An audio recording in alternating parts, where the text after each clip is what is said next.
Esto no puede ser solamente un compromiso del gobierno, tiene que ser un compromiso de toda la sociedad. Y yo estudio y trabajo, no puede ser solamente un compromiso de un chiquilín de 16 a 20 años. Yo estudio y trabajo debería ser una cultura de toda nuestra sociedad. Yo estudio y trabajo de 16 a 20 años, pero yo estudio y trabajo a los 40 y yo estudio y trabajo a los 60, porque esa debería ser parte de la cultura de nuestro país. Yo estudio y trabajo. La única solución que tiene la mayoría de los problemas que tenemos tiene que ver con la educación.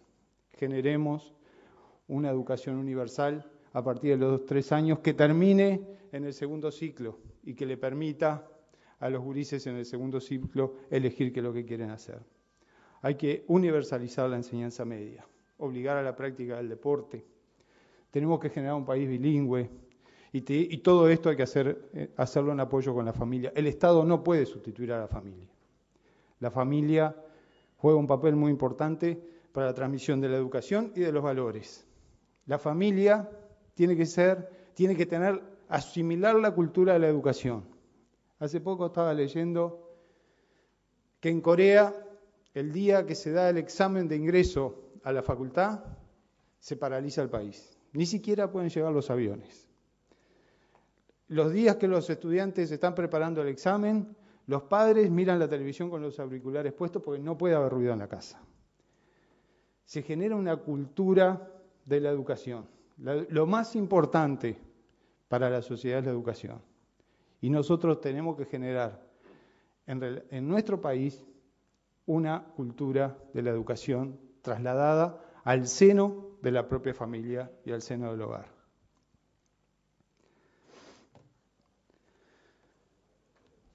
Coincidimos en el tema de los valores, y traje esta foto. ¿Por qué? Porque estos muchachos que están ahí nos han puesto en los primeros lugares del mundo, que en realidad es donde quisiéramos estar en todas las áreas de nuestra sociedad. Estos muchachos nos pusieron en los primeros lugares del mundo. ¿Cómo nos pusieron en los primeros lugares del mundo? Con un altísimo profesionalismo. Nos pusieron en los primeros lugares del mundo con un tremendo espíritu de sacrificio, con una gran disciplina, con mucho trabajo, con mucha postergación, dejando de lado muchas cosas seguramente, con un alto desempeño, con una alta exigencia y con un gran espíritu de grupo. Ellos con esos valores nos pusieron en los primeros lugares del mundo. Cada uno de ellos cuando viene acá, porque los conozco a varios de ellos y somos amigos, cuando vienen aquí, alguno de ellos tiene que ir a visitar incluso a alguno de sus compañeros de juventud al CONCAR. Cuando ellos vienen acá, alguno de ellos pone dinero para construir una piscina en Canelones y le presta su imagen a la UTE para que haga propaganda la UTE a cambio de que la UTE le pueda calentar el agua para la piscina de los gurises del barrio donde se criaron. Entonces, esa combinación de profesionalismo, esa combinación de alto desempeño, de exigencia, con la solidaridad, con no olvidarnos de nuestros valores, de dónde venimos, esa es la combinación que necesitamos para nuestra sociedad. Eso es lo que quisiéramos ser. Por eso, y eso debería ser una marca país. Por eso puse esa foto. En el Uruguay del 2030 se tiene que dar lo que pasó hace 100 años atrás. En el Uruguay del 2030 se tiene que haber dado las condiciones para que nosotros, con lo que hagamos desde la política, con lo que hagamos desde la economía, con lo que hagamos desde la educación, podamos organizar el Mundial. Y posiblemente, como nos pasó, podamos volver a ser campeones del mundo. Muchas gracias.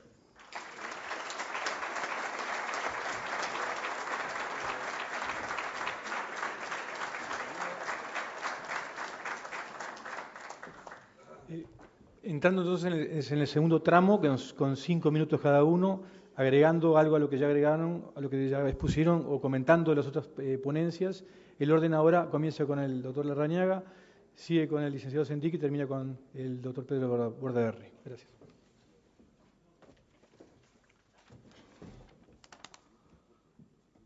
Amigas, amigos,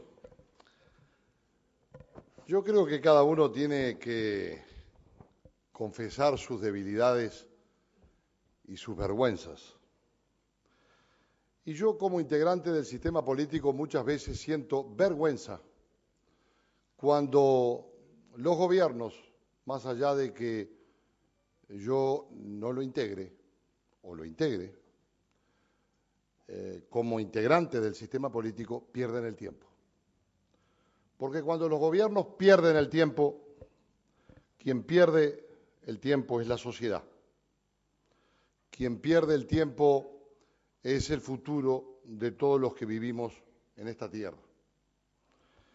Y creo que el principal problema de los políticos es la división del sistema político, donde podemos coincidir en una exposición, donde si nos encerramos en un cuarto podemos tener puntos de aproximación y de entendimiento, pero después, cuando lo canalizamos a la opinión pública, cuando prenden las luces de la televisión o los grabadores de los periodistas, ahí empiezan los verdaderos problemas y los trancazos que hacen a la inviabilización de grandes respuestas de un sistema político para que una sociedad avance.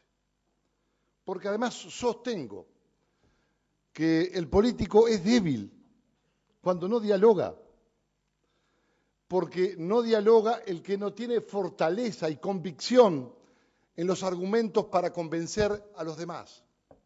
Y esto me parece esencial también como cambio cultural que nos saque de los moldes rígidos de una sociedad y de un sistema político que se hace el distraído frente a los grandes temas y postergan las soluciones. Creo que hay muchos prejuicios de los cuales no nos podemos sacudir, no nos podemos desprender. El presidente de los uruguayos comenzó su gestión diciendo educación, educación, educación. Los políticos y los gobernantes debemos escribir 100 planas recordando estos conceptos. Tenemos 2.000 millones de dólares de inversión para el año 2012 en la educación. Y hoy tenemos la educación de paro. Ahora están de paro. No sé por qué, pero están de paro. Entonces, todo muy bien, el plan Ceibal y los distintos planes y subplanes. Pero ¿saben una cosa? Las escuelas de tiempo completo que aprobamos en el presupuesto quinquenal no se van a cumplir como objetivo presupuestal en este quinquenio. ¿Y saben otra cosa? Las escuelas de tiempo completo que tenían mejor y mayor rendimiento que las restantes escuelas ya no lo tienen, porque se han debilitado y se han fragilizado. El presidente creo que le debe una respuesta para la construcción también del porvenir. Le debe una respuesta a todo el sistema político sobre los acuerdos programáticos. En la búsqueda de esas políticas de Estado que me parece que son esenciales, son prioritarias. Ningún partido por sí solo, decía Wilson Ferreira, podrá llevar adelante la enorme tarea de la construcción nacional. Ningún sector político, social, laboral, empresarial podrá llevar adelante esta tarea. Tiene que ser una tarea de todos, políticos, empresarios, trabajadores, sindicalistas, jóvenes, mayores, compatriotas todos embarcados en la hermosa tarea de esa construcción nacional. Creo que otro tema central también es el tema del miedo. Cuando un ciudadano, cuando una persona, cuando cualquiera de nosotros tenemos miedo, no somos libres. Yo he sentido miedos. He enfrentado muchas situaciones complejas y difíciles en mi vida y he sentido miedo y fundamentalmente siento miedo cuando mis hijos sienten miedo. Y eso me impacta y me sobrecoge fundamentalmente porque eso habla de una debilidad congénita de una sociedad que está frágil en ese esquema de valores que tienen que ser custodiados para tener paz, convivencia y libertad en el sentido republicano. Y es por eso que yo creo que hay que utilizar todos los recursos humanos necesarios y dejar de lado los prejuicios, que podamos tener y poder hacer esfuerzos para una Guardia Nacional que ayude a la policía y controle el delito, enfrente a la delincuencia, y lo hagamos con una fortaleza de todos, porque no es posible que los que estamos libres nos sintamos presos y los que están presos, paradojalmente, están libres. Eso no es justo, eso no es lógico y eso tiene que enfrentarse y es responsabilidad del Estado, responsabilidad constitucional, velar por la vida, por la propiedad de los seres humanos, como reza la propia Carta Magna. Creo que esto es esencial para llevar adelante esos cambios. No es posible que sea cierto aquel viejo chiste en donde se encontraban ciudadanos de distintas nacionalidades y hablaban del fin del mundo, que era inminente.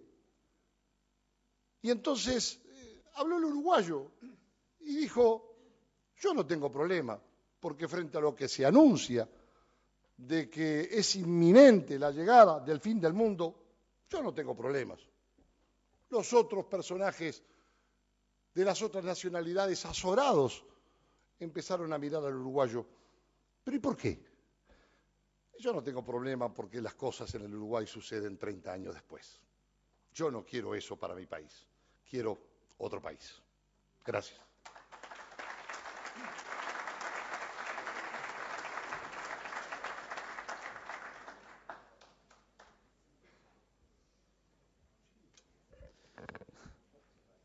En realidad dije casi todo, ya no tengo muchas cosas para agregar, pero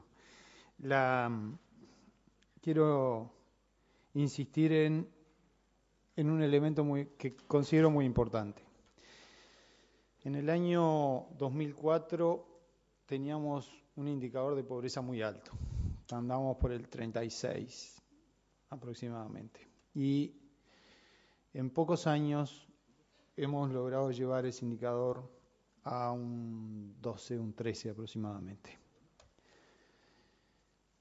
Esa batalla que se dio contra la pobreza es un elemento que considero puede mostrar el potencial que tenemos cuando tomamos un problema para resolver.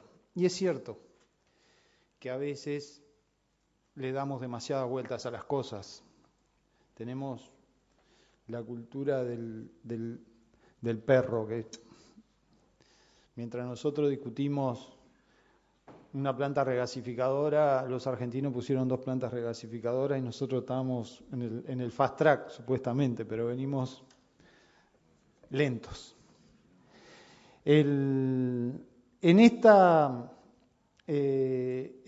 este desafío que tenemos en relación a las nuevas generaciones, porque creo que tiene que ver con eso, creo que tenemos que asumirlo como sociedad. Los países que han resuelto este tema lo han asumido como sociedad. Se han generado movimientos nacionales a favor de la educación y nosotros tenemos que generar un gran movimiento a favor de la educación. Un movimiento porque la situación que tenemos hoy con la deserción que hay a nivel de secundaria, que tiene que ver, porque lamentablemente y yo tengo una crítica incluso al acuerdo que se hizo de la educación, porque cuando se habla del acuerdo se habla de herramientas y no se habla de contenidos. Perdonen porque sé que trabajamos, pero hay que trabajar mucho en los contenidos. Hay que trabajar en el contenido de qué educación tenemos que dar, de cómo tiene que ser porque tenemos un problema con la educación. La educación está concebida para una sociedad industrial que procura entonces la disciplina, la capacidad del alumno de repetir una y mil veces lo que leyó en el libro, la rutina. Y nosotros vivimos hoy en una sociedad digital que requiere otras cosas. requiere iniciativa, requiere que el muchacho asuma riesgos. Muchos de los grandes empresarios del mundo fueron grandes indisciplinados en la educación. Porque nosotros tenemos que estimular eso, la creatividad, la iniciativa, la capacidad de asumir riesgos, y la educación no genera eso. Esa es la realidad. Y tenemos un sistema de evaluación que nos atribuye la capacidad como sociedad, y creo que es un disparate, de decirle, de catalogarlo y ponerle un cartel acá a muchos muchachos que no aprueban un examen de matemática, con ecuaciones que quizás nunca más en su vida las va a utilizar, porque no aprueba y no sabe cómo hacer la ecuación, no aprueba matemática y queda fuera del sistema porque no la salvó, y nosotros le ponemos un cartel acá que dice no educable. Hay un porcentaje importante de adolescentes de este país, y tenemos pocos adolescentes como sociedad, porque nos estamos reproduciendo poco. Tenemos un problema demográfico importante para adelante. Ese es otro tema que tenemos que resolver para el 2030, cómo estimulamos la natalidad. Pero encima que tenemos pocos, a un porcentaje importante le ponemos un cartel acá que dice no educable, yo soy no educable.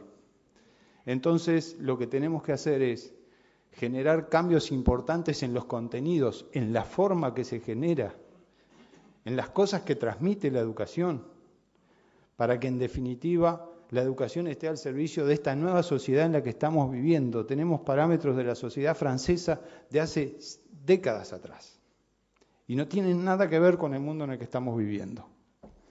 Entonces, quizás hay que empezar a discutir cuáles son los contenidos que tiene que haber en la educación para después saber si el presidente del COICEN tiene que tener un voto o doble voto. En definitiva, lo planteo respetuosamente. Por supuesto que mi opinión en esto vale poco, porque a mí por supuesto no me van a convocar para hablar de la educación.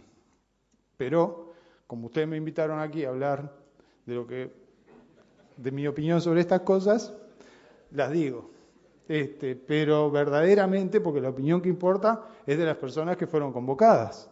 Pero desde acá, desde mi humilde punto de vista y desde este humilde lugar, creo que hay que discutir de estas cosas para poder diseñar un nuevo modelo educativo. Y un nuevo modelo educativo después nos dirá qué herramientas nos tenemos que dar para que ese modelo educativo se cumpla. Y tiene que ver con eso. Yo, desde mi punto de vista, lo veo así. Apuntemos, fortalezcamos todo lo que tiene que ver con la apuesta a una nueva generación en este país de veteranos que somos todos, porque mirá que acá estamos los políticos jóvenes y no nos cocinamos en el primer hervor, como decía mi abuela. Muchas gracias.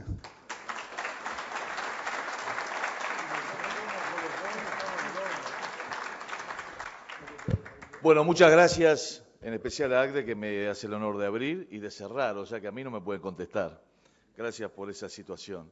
Pero voy a tratar de ser bien leal con mis compañeros y obviamente, como ellos no me pueden contestar, referirme a las cosas positivas. En primer lugar, quiero destacar lo que dijo Jorge hoy, que ya no hay más ideologías que nos separan, y creo que eso es una cosa muy importante. En segundo lugar, creo que es importante destacar lo que dijo Raúl, en cuanto hay que tener también una visión para adelante. Sí, esa visión para adelante se tiene que basar en los datos de la realidad. ¿Por qué?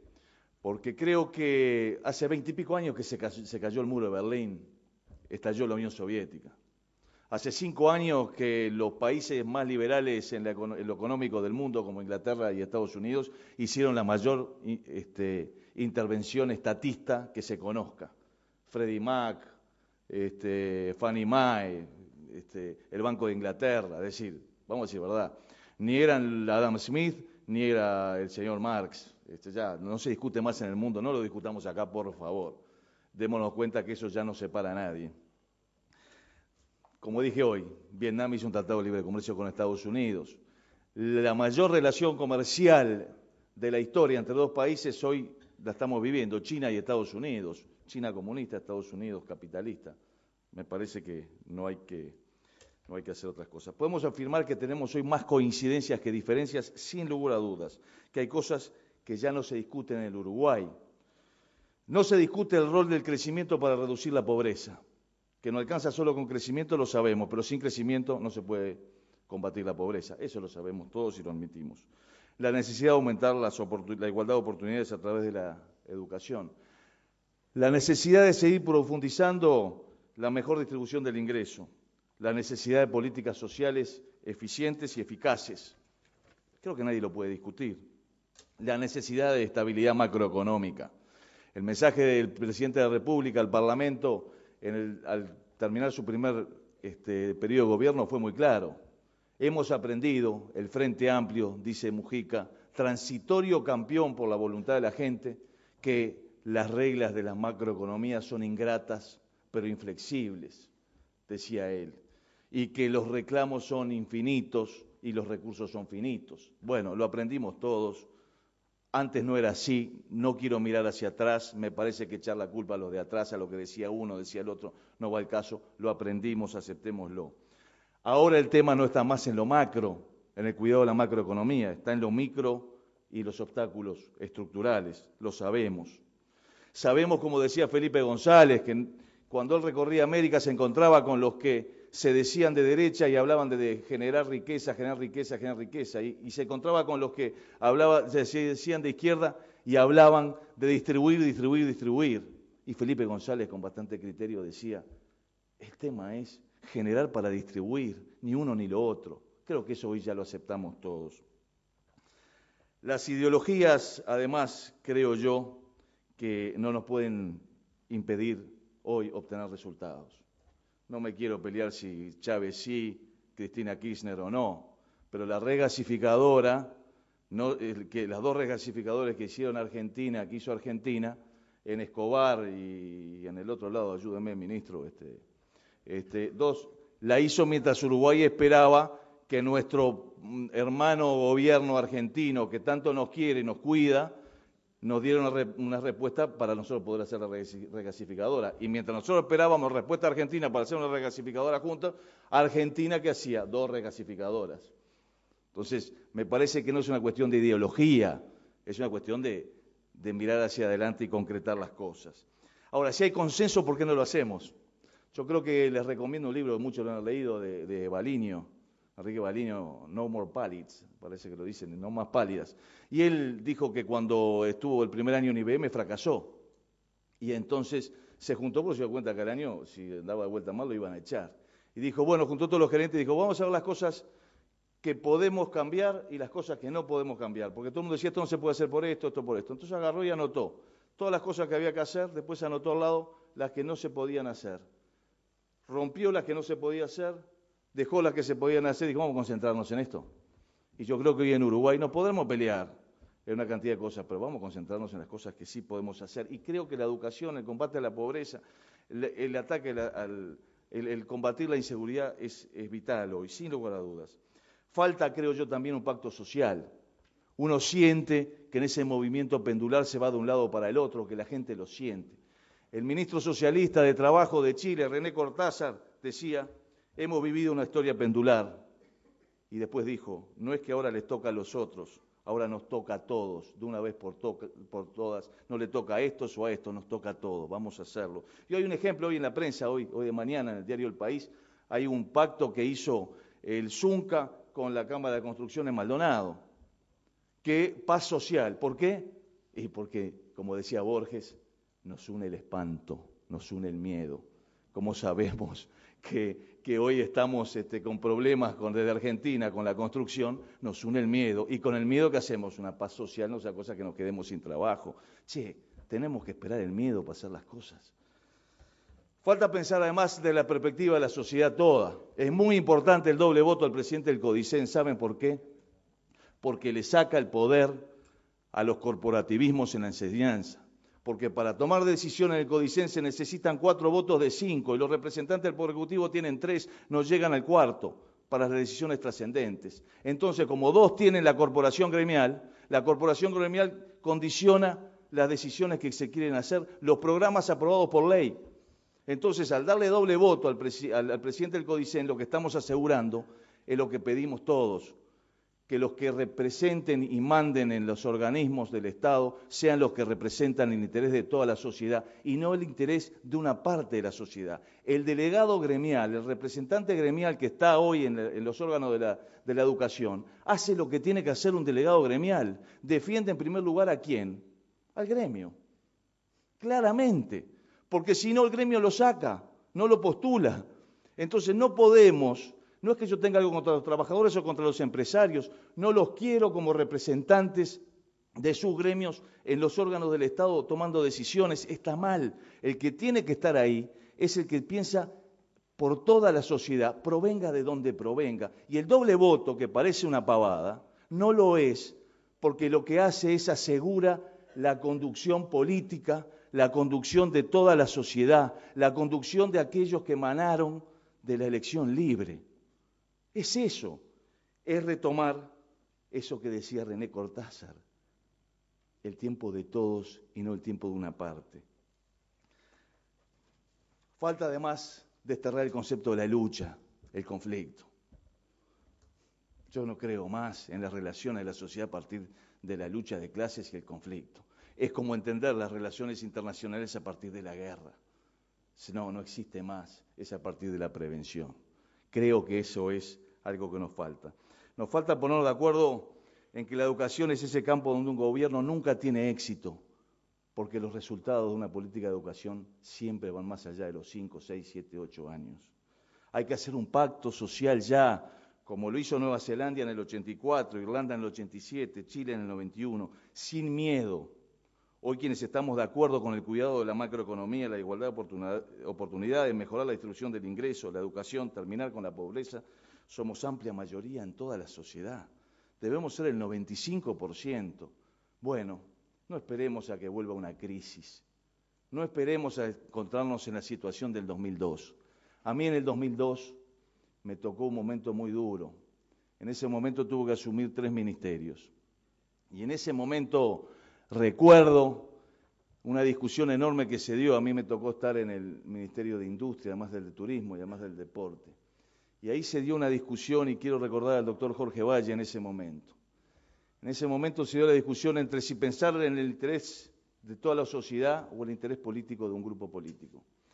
Había que poner impuestos a las jubilaciones y a los sueldos, o detracciones y afectar el aparato productivo del Uruguay. Los economistas nos decían que si poníamos impuestos a la actividad, el Uruguay iba a demorar mucho en crecer. Los políticos nos decían, los políticos electorales, que si le poníamos impuestos a las jubilaciones y a los salarios, no nos iba a votar nadie. El doctor Jorge Valle, yo estoy contento porque yo era lo que decía, pensemos primero en el país y después veamos dónde terminamos en la elección. El doctor Jorge Valle en ese momento dijo, hagamos lo correcto, por más que no nos vote nadie, pero el país se recupere. ¿Qué pasó? Pusimos los impuestos, no nos votó nadie, pero el país se recuperó y disfruta lo que tiene hoy. Muchas gracias.